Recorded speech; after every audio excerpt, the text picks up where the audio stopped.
you ever have the beard? Had a beard for 25 years, and it turned gray. So no more? No more beard.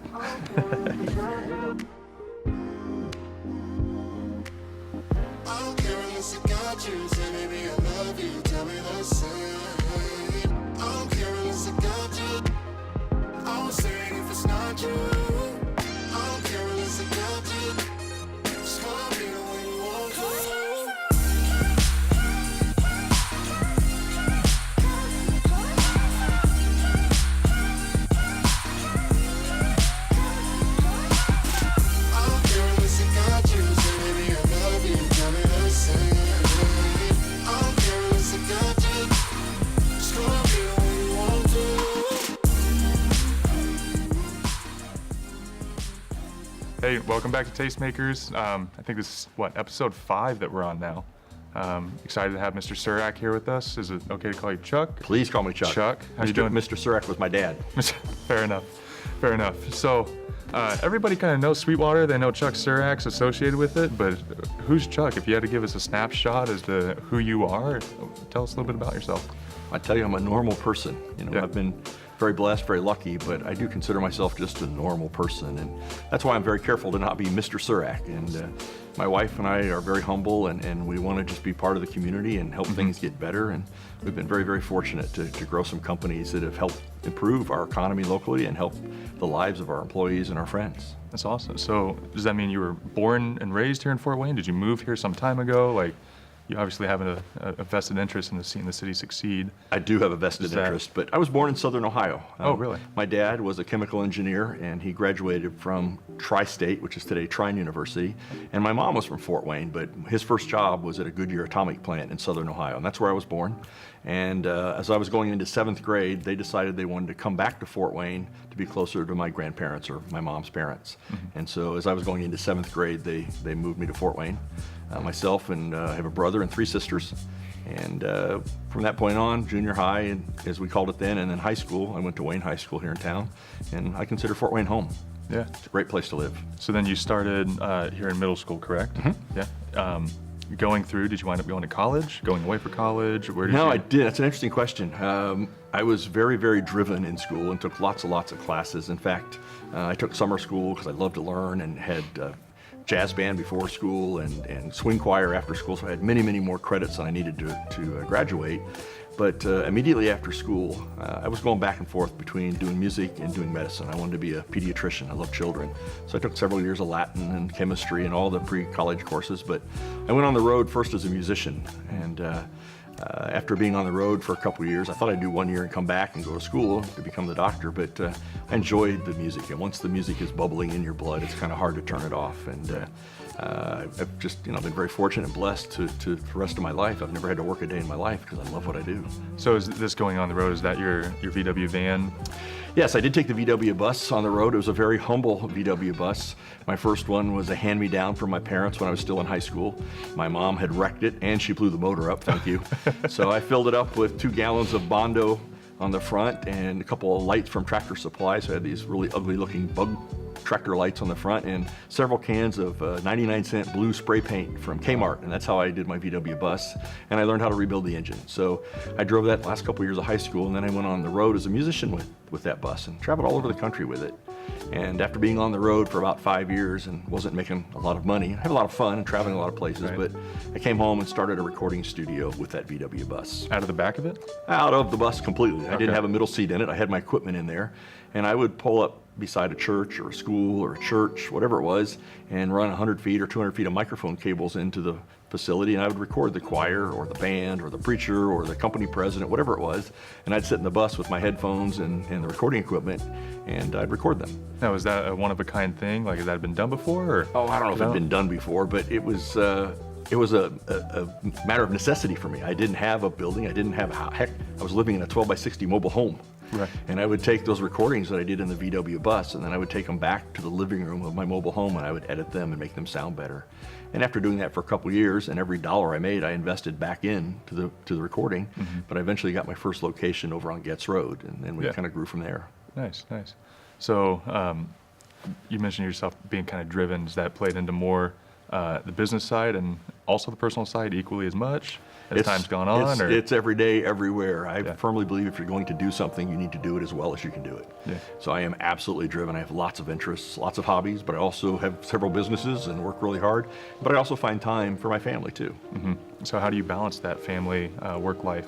Yeah, great question. And what I tell everybody is I work real hard and I play real hard. Yeah. Again, if I'm in, I'm all in. I also don't sleep a lot. I sleep about 4 hours a night. And so that does give me a little more time to do other things. My wife tends to go to bed early, and I'll go down to my garage and work on cars, or I'll play music or do things when she's asleep. So the 4 hours, is that all through high school as well? Or is Yeah, that it's just been that kind way of my whole life. Really? Yes. Really interesting. So work hard, play hard, balance family life well. Is that including raising kids well, being invested in what they're doing, supporting them? Yeah, I think so. I mean, Like I'm if you're running a business and you got a soccer game to go to, how do you? That's a fair question.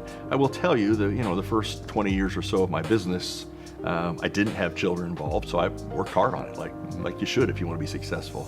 When I got married in the year 2000, I got a couple little boys came into my life, my stepsons that were 4 and 6 at that time.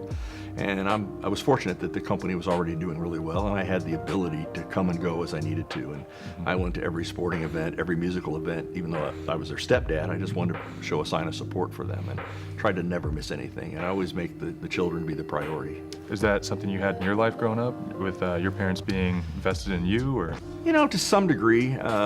My dad definitely, my mom and dad did too, but my dad was definitely, would come to baseball games and that sort of thing. But I will tell you, even when I was little, I was already driven.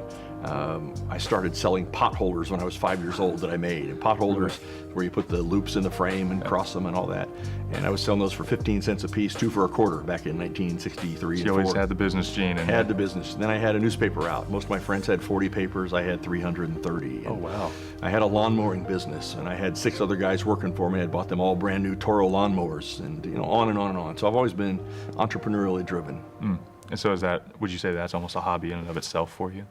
Yeah, I enjoy it. I enjoy seeing something and knowing that I can improve it, make it better, make it be successful. So if you had to choose between acquiring and making it better or starting from scratch, which do you think you would do? Oh, that's a great question. I'm not sure I know. I just love taking something and growing it, improving it. I believe in the Japanese term kaizen, which means continual improvement, and things can always get better. And so around here, we're always, how can we make it better? How can we make it better? I believe you're either moving forward or you're moving backward. I don't think you can stand still, and I don't want to stand still, and I don't want to go backward. So in everything in my life, I'm trying to make better and improve. I agree. So work-life balance, discuss that. You do a great job. Always driven, always motivated. Talk a little bit about what life was like pre-Sweetwater and then coming into Sweetwater. Now you have an array of businesses, right? Sweet Cars, Sweet Aviation, Launch Optical. Is there any one of these that kind of grab your attention more than the other, or tug on your heart a little bit more? Or I would imagine it'd be Sweetwater. Well, Sweetwater's clearly my baby, and there's frankly the most opportunity there, and I've got 1,200 employees, and so I definitely spend the most time here, and I enjoy doing it. I understand it the most. But the other businesses are all unique in their own way, and I love seeing them also be successful. Yeah. Did they all spawn out a hobby, like cars and aviation? No, they're all different. Cars was a little bit of a hobby, although I've never really mixed the two. So I have a personal collection of cars at home, and that's completely different than what we do at Sweet Cars. But that was just a case where the building on the way downtown used to be the largest Ford dealership in Indiana, Allen County Motors. And they tore part of the building down, but part of it was still there, and it was an eyesore. And I thought I could clean it up and create some jobs, and that was really my goal. And it's worked really well. We've been doing it now for about 6 years, and I think we're past the gestation period where a lot of businesses would fail. Yeah. And we've been able to create jobs for about a dozen people and clean the place up, and hopefully trying to encourage some others in the neighborhood. But it's a great thoroughfare to go downtown, and so there's a lot of traffic by that location every day. I know, I go by it every day. And then you also have Sweet Aviation. I just had a meeting with some of those guys over there. And Sweet Aviation, that's a sad story that we're trying to turn as good as we can into it. But there was a doctor, Dr. Hatch, and who had started the business as a side business. He was a great doctor in our town, and he actually had 2 airplane accidents. Yeah, and his sons, right? Yeah, and son. one of them plays basketball now. That's right. And Austin is a great basketball player, and his son lived through the first accident, and his son lived through the second accident, which that in itself is just an amazing story. But after the second accident, the family came to me and said, would you be interested in buying the assets of the flight school? And I said, no, there's no money in the flight or aviation business. And they said, will you at least look at it? And I said, yeah, I'll do that. So I went and looked at it, and I found a great young man had been running it for Dr. Hatch all along, and it was a good little business, and even through the recession, they hadn't lost money. They never made much money, but they hadn't lost money. And they didn't want a lot for the business, and so basically I acquired it for the value of all the airplanes. And we acquired it about 5 years ago, and we put new airplanes in through the last couple of years. We added helicopters so we can teach you how to fly a helicopter. We added a maintenance department so we can fix airplanes. Then we moved to a brand new building, and the business is now doing probably 3 times what it was doing before we acquired it. And it really, it's all about customer service and treating people the way you'd want to be treated. Now, would you prefer to drive or fly? I mean, Well, I'm a helicopter pilot, so Okay. I'd love to fly. I just flew yesterday home from Florida. hey, nice. In terms of cars, what would you prefer to drive then? I have a whole nice collection of cars, and I love them all. And not from an arrogant point of view.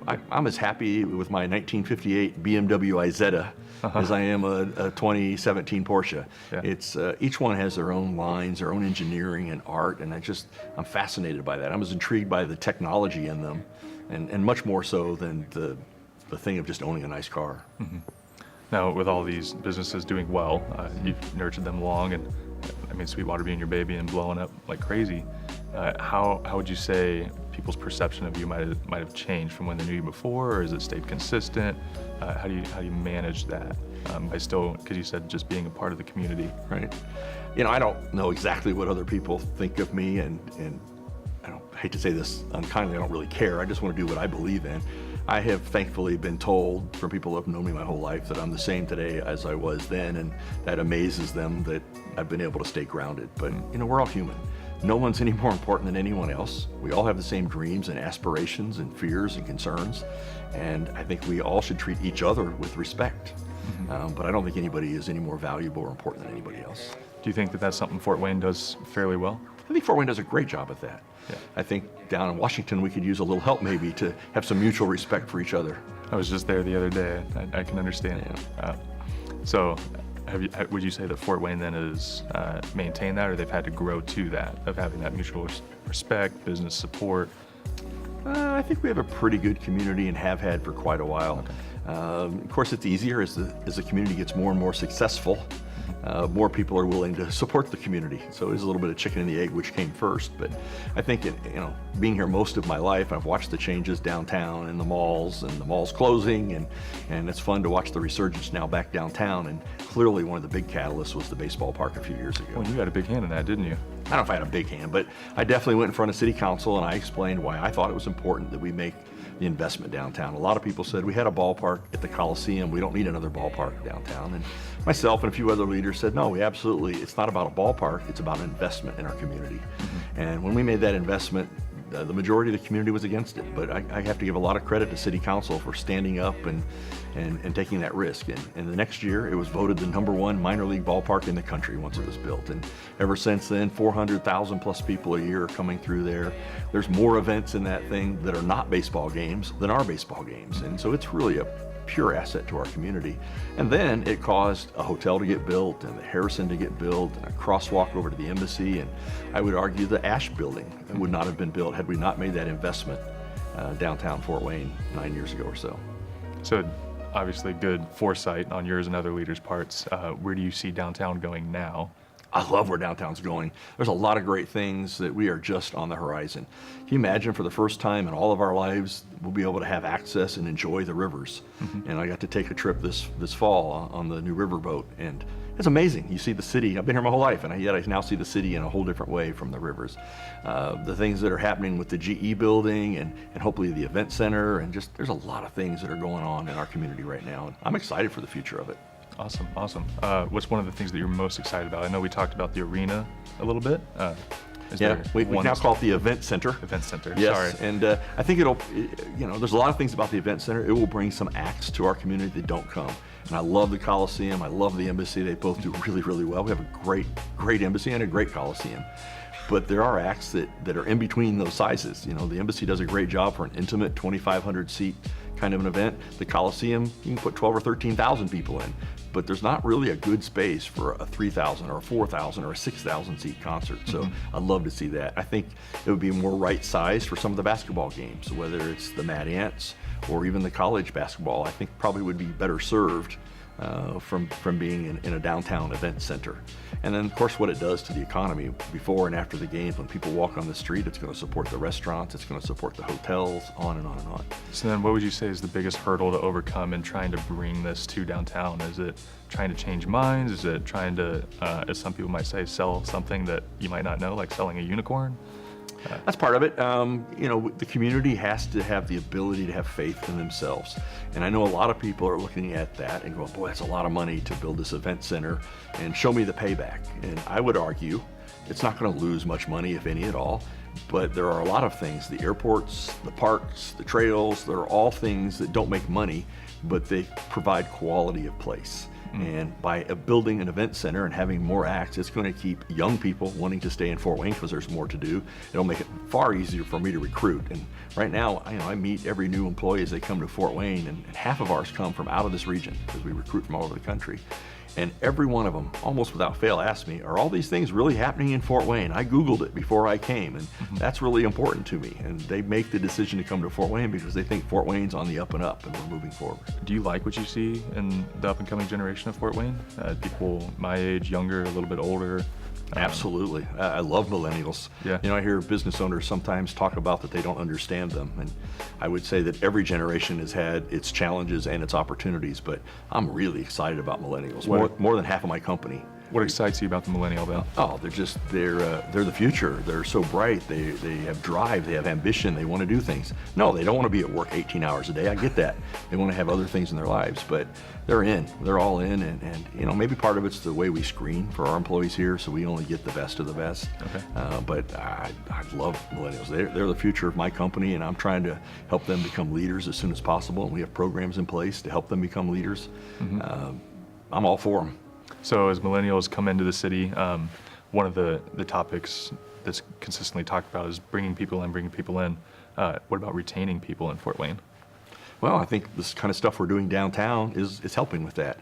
Just a few years ago, I had no employees living downtown. Today, I have 55 employees that want to live downtown, including my number 2 at the company, a guy that's not a millennial, but he wants to live downtown, and he is. And I think all the kind of stuff that's happening is encouraging people to stay.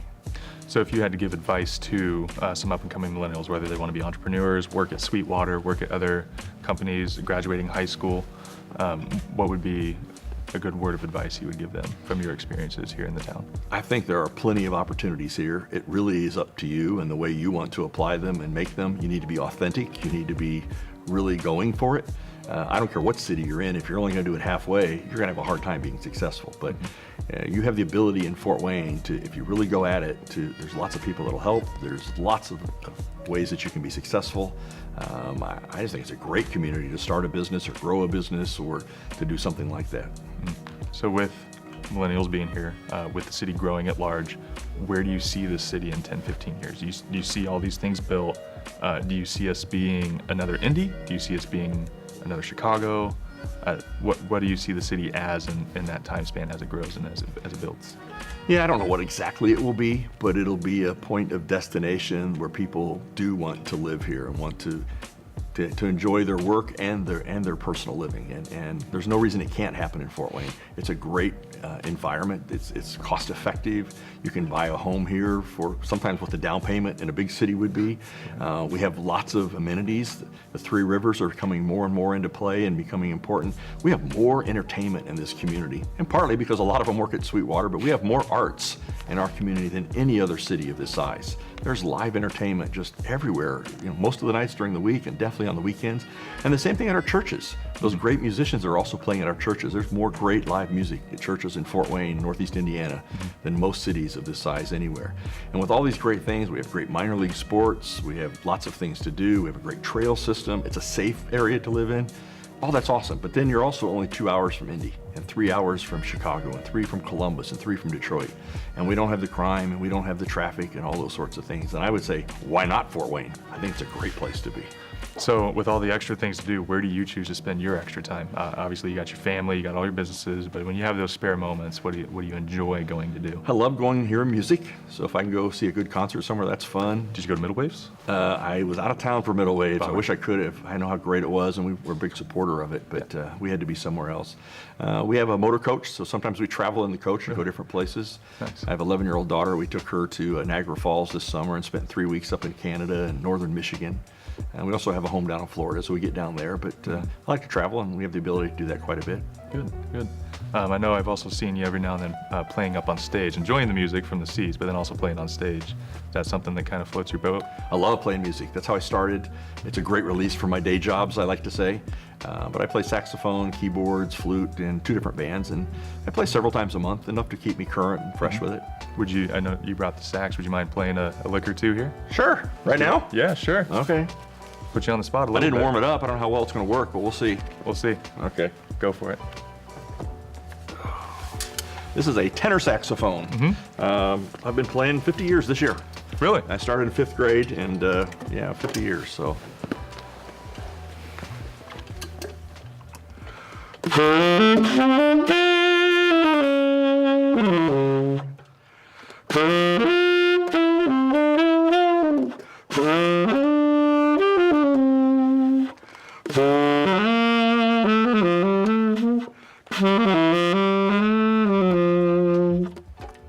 you Slick, go. I like it. Thank you. That's really good.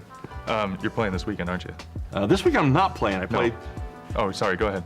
last weekend. I played three days in a row. Last weekend. When do you play next if people want to go see you? Ooh, I don't remember. I had to look at my calendar. I'm sure I'm playing early November. Okay, okay. So all this talk about Fort Wayne, all this talk about the music, the scenes, the arts, you kind of alluded it to a little bit here as to why not Fort Wayne, but the big question we always want to ask people that are making a difference culturally, business, whatever way you want to look at it, is why Fort Wayne? Why is it the place to be? Why is it a good place to start a business? What is the underlying thing? Well, I think I've said that pretty clearly. It is a great place to start a business. There's all kinds of people willing to help you. There's great examples that you can learn from of businesses that have been successful here. It's a community that can be very supportive. It's a community you can afford to live in. There are great people. There's something about just the quality of people from the Midwest and specifically from Fort Wayne. You know, I'm able to get really, really good, conscientious employees. And there's just so many great reasons to start a business here. Cool, awesome. Well, thanks for your time. If you don't mind, I'd love to see some of the building. Sure, let's do it. Maybe we can walk around. But first, let's get a little bit more of the sax. Oh my gosh, all right.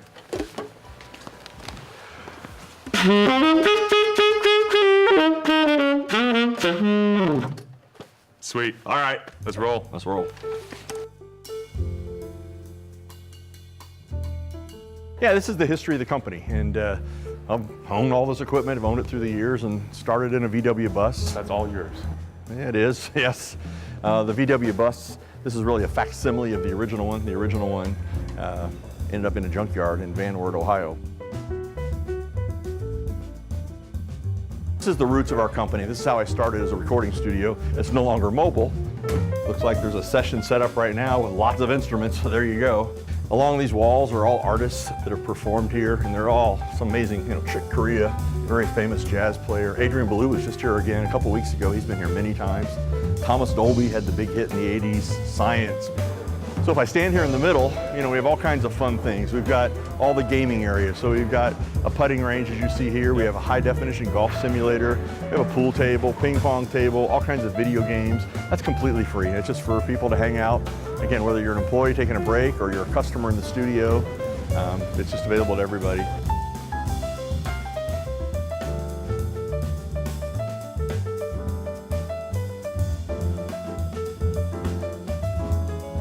So we put a quasi nightclub together. Looks like a little jazz club. It's got a backdrop of the skyline of Fort Wayne. Got a stage up there. And then my office here. Full of junk, but it's mine. I have I say 11-year-old daughter, so those are pictures of her from when she was born until a year ago.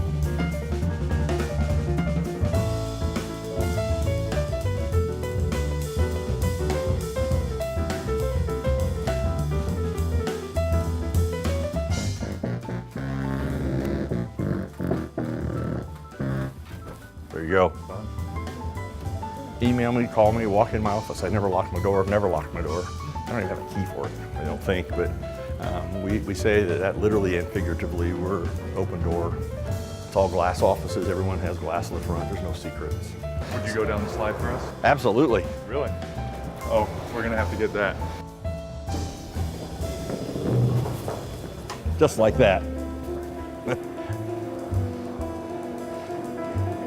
Hey, very good. My architect told me I shouldn't do it. My lawyer definitely told me I shouldn't do it. Then my lawyer said, you're gonna have people sign releases. I said, no, they're not gonna sign releases. Why are you doing it? Because it's supposed to be fun. When we put the slide in, I've had more people talk about the slide in our community than anything else we've done. So it's pretty amazing. I don't